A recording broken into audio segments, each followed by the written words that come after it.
नमस्कार। मैं आपको एक आज गणेश जी के ऊपर में छोटा सा प्रसंग सुनाता हूँ। और ये जो प्रसंग है ये महाभारत से भी जुड़ा हुआ है। भाद्र पक्ष की शुक्ल चतुर्थी को गणेश जी का जन्म भी हुआ था और इसी दिन से महर्षि वेद व्यास जी ने महाभारत की रचना भी की थी। तो एक दफ़ा वेद व्यास जी ब्रह्मा जी के पास गए। उन्होंने कहा कि मैंने महाभारत की किताब लिखनी है, रचना करनी है, आप मुझे मेरी किताब लिखो।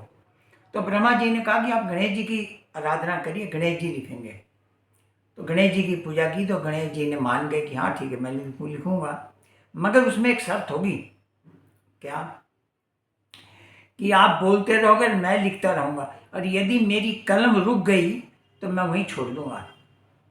तो वेद व्यास जी ने सोचा कि मैं अब क्या करूं। तो वेद व्यास जी ने कहा ठीक है प्रभु, एक काम करो कि आप रिद्धि सिद्धि के मालिक हो, आप बड़े ज्ञानी हो, यदि कोई हमारे से त्रुटि हो जाए, कोई हमारी श्लोक गलत हो जाए तो आप उसको शुद्धि करेंगे और तब आप लिखना शुरू करो। उन्होंने कहा ठीक है। अब उन्होंने लिखना शुरू कर दिया।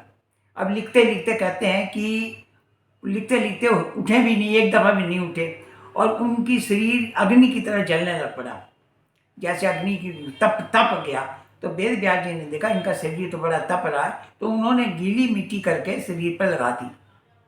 अब लगा दी तो अब 10 दिन तक, उसने 9 दिन तक ये कथा लिखनी थी। तो जब कथा उन्होंने पूरी की तो वो जो मिट्टी थी वो भी सूख गई।